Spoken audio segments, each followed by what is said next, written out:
안녕하세요. 제주한라대학교 기린 교수입니다. 이렇게 다시 만나서 반갑습니다.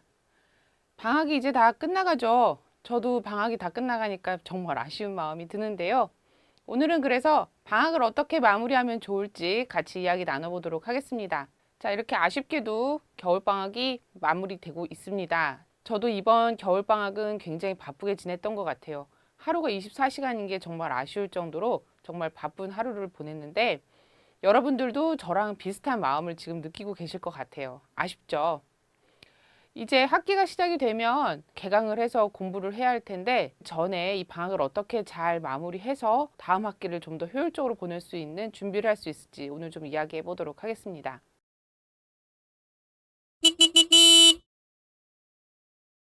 저는 일단 방학을 마무리 짓는 마지막 한 주는 미친 사람처럼 노는 게 좋다라고 추천드리고 싶습니다. 왜냐하면 개강하고 나면 첫 번째 주부터 바로 공부해야 되거든요.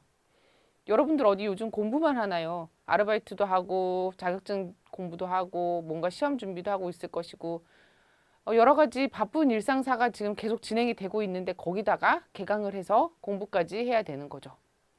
게다가 오랜만에 만난 학교 친구들하고 인사도 나누고 어디 가서 얘기도 나누고 한번 좀 놀고 하는 그런 시간도 좀 갖고 싶을 텐데 그럴 만한 여유가 전혀 없죠. 바로 첫 번째 주부터 교수님들 또는 선생님들은 학습 진도를 나가시고 바로 공부에 전념해야 하고 과제물이 이제 주어지고 그럼 여러분들은 과제하느라고 바쁘고 중간고사가 오기 전에 매주 계속 복습하고 예습하고 우리 제주기린 채널에서 예습 꼭 해야 한다고 말씀드렸죠. 꼭 반드시 예습하시고 수업 들어가셔야 하기 때문에 아마도 굉장히 바쁜 나날들을 첫 번째 주부터 보내시리라고 저는 기대하고 있습니다. 그렇기 때문에 학기 전에 일주일은 모두 다 잊어버리시고 지구상에서 가장 즐거운 사람처럼 노는 게 어떨까 저는 추천을 드립니다. 그렇게 놀아야 이 학기 중에 힘들 때마다 이 힘든 순간들이 분명히 오잖아요. 중간고사 볼 때 한번 현타가 올 것이고 중간중간에 과제물 내야 하고 계속 퀴즈 보는 그런 수업들은 끈을 놓지 못하고 계속 열심히 공부해야 하고 등등으로 계속 힘든 시점들이 오고 학기가 거의 끝나갈 무렵인 기말고사쯤 되면 정말 체력이나 정신적으로도 많이 소진이 돼요. 그래서 그럴 때 굉장히 힘을 내려면 학기가 시작하기 전에 정말 신이 나게 놀았던 그 기억을 되살려야 하고 다음에 다가올 방학에도 역시 신나게 놀 수 있는 일이 남아있다라는 것을 기대하면서 힘을 낼 수 있는 거죠. 두 번째로는 지난 학기에 배운 전공 과목을 복습하셔야 합니다. 여러분들이 지금 신입생이 아니라면 분명히 지난 학기에 1년 동안 그 전공 관련돼서 여러 가지 과목들을 들었을 거예요. 만일에 이 유튜브를 보는 학생이 고등학생이라면 분명히 지난 학년에 공부했던 내용들도 있겠죠.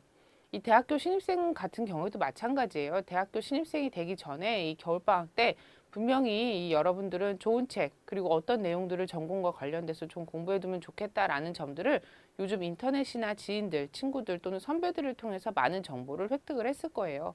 그 관련된 내용들을 겨울방학에 좀 열심히 공부를 해두시는 편이 좋습니다. 아직 방학이 다 끝나지 않았기 때문에 지난 학기에 배운 전공 과목들을 꼭 복습하시거나 아니면 이번 학기에 배울 내용들의 선수 과목들 그런 내용들을 미리 좀 찾아서 여러분들이 복습해 두시면 이번 학기 준비하시는데 훨씬 더 수월하실 거라고 저는 생각합니다. 그리고 이제 조만간에 대부분의 학교에서 이번 학기 수강 신청을 하게 되죠. 수강 신청을 하게 되면 여러분들이 이번 학기에 무슨 과목을 들어야 하는지 공지도 받게 될 것이고 그리고 여러분들도 대충 무슨 과목을 들어야 한다는 거 정도는 알고 있을 거예요.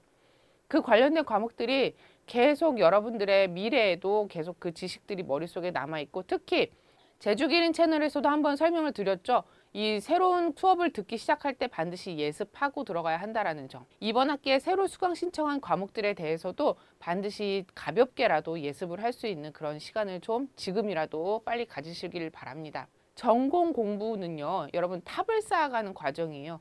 맨 밑에 이 기본이 제대로 갖춰져 있지 않으면 이 아무리 이 위에 단계의 탑을 열심히 아름다운 돌을 갖다가 쌓더라도 결국 제대로 쌓여지질 않거나 아니면 어떻게 기술적으로 잠깐 세울지라도 나중에 가서는 결국 무너지게 마련인 거죠. 저학년 때부터 배우는 내용들을 여러분의 머릿속에 착실하게 잘 갖춰 두셔야 합니다.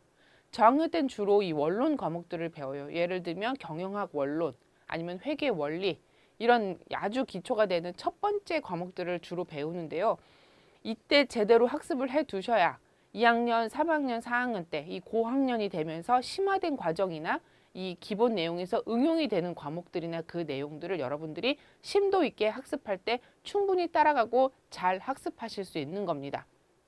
회계에 대해서 좀 더 구체적으로 예를 좀 들어볼게요. 회계 같은 경우에는요, 1학년 때 경영학 원론이라는 걸 먼저 배웁니다. 대부분의 경영학과 학생들은 경영학 원론을 가장 먼저 배우는 과목인데요. 이 대부분의 학생들이 고등학교를 다닐 때 경영학에 대해서 많은 과목을 수강하지 않아요. 그래서 경영학과에 들어오는 학생들은 상당수가 이 경영학이라는 것을 대학에 들어와서 처음 배운단 말이죠. 그렇기 때문에 경영학 원론에서 정말 재밌고 신기하고 새로운 내용들을 많이 배웁니다. 그 얘기는 즉 처음 듣는 내용이다 보니 제대로 학습이 안 될 수도 있다라는 거예요. 그리고 뿐만 아니라 특히 이 회계학 같은 경우에는 회계 원리라는 과목을 역시 1학년 때 수강을 하게 됩니다. 회계라는 과목은요, 특히나 고등학교 때 회계를 거의 배우는 학생이 없습니다. 이 아주 소수의 학생들은 물론 회계를 전문적으로 공부를 하긴 하는데 대다수의 학생들은 회계를 대학교에 와서 처음 접해요. 물론 회계라는 말은 많이 들어봤죠. 회계가 되게 중요하다라는 이야기도 들어봤고 회계 쪽으로 공부를 하면 취업하기 좋다 뭐 이런 이야기들도 많이 들었을 거예요. 그리고 뭐 회계사나 세무사 이런 관련된 분야의 자격증을 따게 되면 처우가 되게 좋다라는 이야기들도 굉장히 많이 들었을 거예요. 하지만 회계가 뭔지 잘 모르죠. 그리고 이런 좋은 이야기들을 많이 들었기 때문에 회계라는 걸 내가 한번 좀 해봐야겠다라는 마음을 먹는 친구들도 되게 많아요. 그래서 1학년 때 회계 원리 과목에 굉장히 많은 학생들이 수강 신청을 해서 들어오거든요. 근데 들어오면 회계가 상당히 녹록지 않습니다. 처음 듣는 내용이다 보니 어려운 부분도 있지만 이게 어떤 자연 현상을 관찰해서 거기에서 비롯된 어떤 원리들을 설명하는 게 아니라 정말 그냥 누군가가 새롭게 만들어낸 규칙을 갖다가 우리도 똑같이 적용을 시켜야 하기 때문에 남이 만든 규칙을 그대로 학습하는 거거든요. 그러다 보니 물론 나름의 어떤 원리나 큰 틀에서의 어떤 체계 같은 것들은 존재하지만 그것을 정확하게 간파하지 못하면 막연한 내용을 학습하는 게 돼버립니다. 근데 이때 제대로 공부를 하지 못하게 되면 대부분의 경영학과 학생 그리고 회계학과의 학생들은 2학년이 되면 중급회계, 관리회계, 세법개론 과목들을 듣게 됩니다. 회계 원리에서 배우는 뭐 대차의 평균, 그러니까 회사에서 기중의 장부를 기록하는 과정, 그리고 나서 기말이 됐을 때 결산을 어떻게 하는지, 그리고 각각 이 기중이나 기말에 하는 이 회계 처리들에서 필요로 하는 어떤 개정 과목들, 그리고 각각의 개정 과목들의 성격에 따른 여러 가지 특성들에 대한 내용들을 확실하게 그 기본기를 다지지 않으면 중급 회계에 들어가서 정말 어렵습니다. 중급 회계에 들어가면 그 내용이 회계 원리에서 배웠던 내용하고는 정말 수준 차이가 확 벌어지거든요. 정말 심도 있게 들어가고요. 정말 어려운 내용들이 많은데 회계 원리조차 제대로 이해하지 못한 학생이 그냥 중급 회계에 들어오면 100이면 100 그냥 포기하게 됩니다. 2, 3, 4학년 때 굉장히 어렵게 되고 결국 자신이 선택했던 전공 분야를 바꿔야 하는 그런 최악의 사태까지 올 수도 있는 겁니다. 그래서 확실하게 이 1학년 때 아니면 이 전 학년에서 배웠던 이 원론 과목들을 확실하게 이해하는 그런 과정을 방학을 마무리하면서 좀 하셨으면 좋겠습니다. 그 다음 내용으로는 한 학기 계획표를 이제 세워볼 단계입니다. 여러분들이 수강 신청을 하면서 어떤 과목을 한 학기 동안 수강을 하게 될지 그 시간표도 이제 나올 거고요. 뿐만 아니라 여러분들이 준비하고 있는 시험이나 라이센스 관련되어서 따로 공부하고 있는 뭐 외국어도 좋고요. 이런 공부 시간들에 대해서도 여러분들이 계획을 같이 잡아야 합니다. 알바하는 시간표도 좀 고려를 해야 하고 언제나 공부하고 일만 하고 살 수는 없죠. 사람은 휴식이 필요하고 여유가 필요합니다. 그래서 가족이나 친구들하고 노는 그 여가 시간 등에 대해서도 이 계획을 좀 탄탄하게 짜놓는 편이 좋습니다. 저 같은 경우에는 대학교 시절에 통학 시간이 굉장히 길었어요. 그래서 통학 시간에서 버려지는 시간, 그리고 저에게 이 소진되는 에너지가 너무 많았기 때문에 통학 시간을 좀 절약하려는 그런 관점이 컸습니다. 그래서 통학 시간을 최대한 절약하기 위해서 학교에 가는 주 일주일에 몇 번을 가는지 그 일수를 굉장히 좀 최소화했죠. 저 때는 그렇지 않았지만 요즘 같은 경우에는 이 팬데믹 이후에 많은 대학교에서 온라인 강좌들이 많이 열리고 있어요. 이제는 우리가 그냥 일상생활로 다시 되돌아갔지만 그래도 많은 대학에서는 온라인 강좌들이 계속 유지가 되고 있는 경향이 있습니다. 저는 온라인 강의를 최대한 활용하는 것도 좋다고 생각합니다. 그래서 온라인 강의를 통해서 여러분들이 필요로 하는 지식들을 충분히 습득을 하시고요. 그렇지만 여러분들이 대학 생활도 좀 하셔야 하고, 그리고 사람이 온라인으로 수업만 들어서는 사실 이 계속 동기부여가 되진 않죠. 그래서 대면으로 학교에 오는 날도 한 하루에서 이틀 정도는 최소한 만드셔서 통학 시간을 절약하고 학교 생활도 여러분들이 최대한 이렇게 활용할 수 있는 그런 두 가지를 동시에 잘 병행하기 위해서 여러분들의 이 계획표를 잘 짜는 게 좋겠다고 생각이 듭니다. 온라인 강좌를 많이 들으려면 특히나 여러분들이 좀 주의하셔야 하는 게, 여러분들이 그 온라인 강좌를 듣는 그 공간을 최대한 여러분들에게 공부를 잘 할 수 있는 환경, 집중을 할 수 있는 환경으로 잘 조성을 해줘야 한다는 겁니다. 제가 추천드리는 건 방에서 하는 것보다는 근처에 도서관이나 이 스터디 카페에 가셔서 하시는 게 가장 좋다라고 생각합니다. 그래야 이 자꾸 방에 있다 보면 옆에 이렇게 침대도 있고, 그리고 저쪽에 가면 먹을 것도 있고, 계속 다른 것에 신경을 쓰기 참 좋은 환경이에요. 그렇죠? 게다가 뭐 동생이 와서 말을 걸 수도 있고, 엄마가 어디 쇼핑을 가시는 것 같으면 나도 따라가 나가고 싶고, 그런 여러 가지 수많은 이 유혹들이 있기 때문에 물리치기가 쉽지 않죠. 그렇기 때문에 근처에 도서관에 매일매일 출근을 하신다든지, 아니면 내 방에서 공부를 해야만 하는 상황이라면 내 방에서 공부를 할 때 이런 집중을 흐트러뜨리는 여러 가지 요인들을 물리칠 수 있는 그런 장치들을 여러분들이 잘 스스로 판단을 하셔서 조성을 해두는 편이 좋다라고 생각합니다. 동선을 좀 최소화시키시는 게 좋고요. 항상 중요한 건 시간을 절약하는 겁니다. 시간을 절약하기 위해서 너무 촉박하게 모든 것을 막 5분 단위, 10분 단위로 이렇게 계획을 막 짜서 움직인다는 건 오히려 스트레스를 더 많이 받을 수 있는 요인이고요. 내가 편안한 마음을 가지고 여유 있는 생활 태도를 가지면서 이 수많은 일들을, 나에게 좋은 일들을 잘 적절하게 해낼 수 있는 그런 정도를 여러분들이 스스로, 이건 사람마다 개개인의 차이가 크기 때문에 제가 뭐라고 일괄적으로 말씀드리긴 좀 어려운 것 같아요.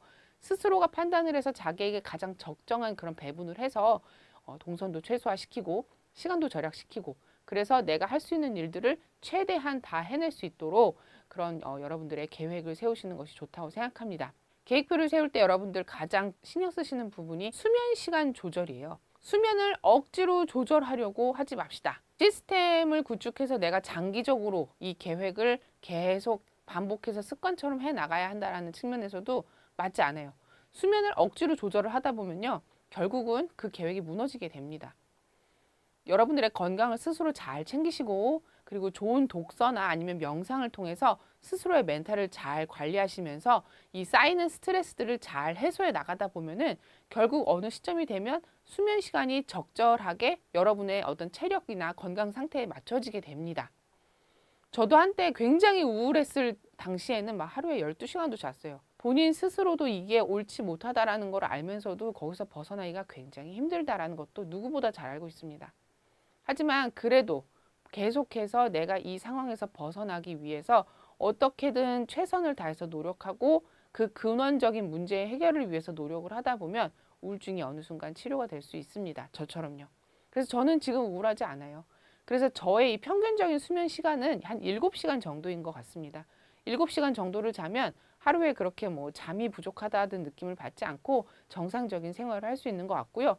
인간이 대부분의 경우에 7에서 8시간 정도가 평균적인 수면 시간이라고 하니 여러분들도 그 기준을 한번 생각을 해보시면서 거기서 여러분들의 수면 시간은 얼마 정도가 적절할지 잘 판단해서 계획에 넣으시는 게 좋을 것 같습니다. 절대로 억지로 수면 시간을 줄이지 마시고요. 겨울방학 이렇게 마무리 단계에 접어들게 되었습니다. 이 학기가 시작됐을 때 너무 갑자기 공부 시작하면 스스로가 아마 굉장히 놀랄 거예요, 몸이. 그렇죠? 그렇기 때문에 좀 차근차근 다시 공부에 돌입하는 그런 스스로의 어떤 마인드셋을 좀 만드실 필요가 있을 것 같고요. 지금이라도 이제 다시 좀 책도 읽고 공부할 수 있는 그런 스스로의 어떤 좀 훈련이, 트레이닝이 시작이 되셔야 할 거라고 생각합니다. 그럼 방학 마무리 잘 하시고요. 그럼 다음 시간에 또 만나겠습니다. 감사합니다.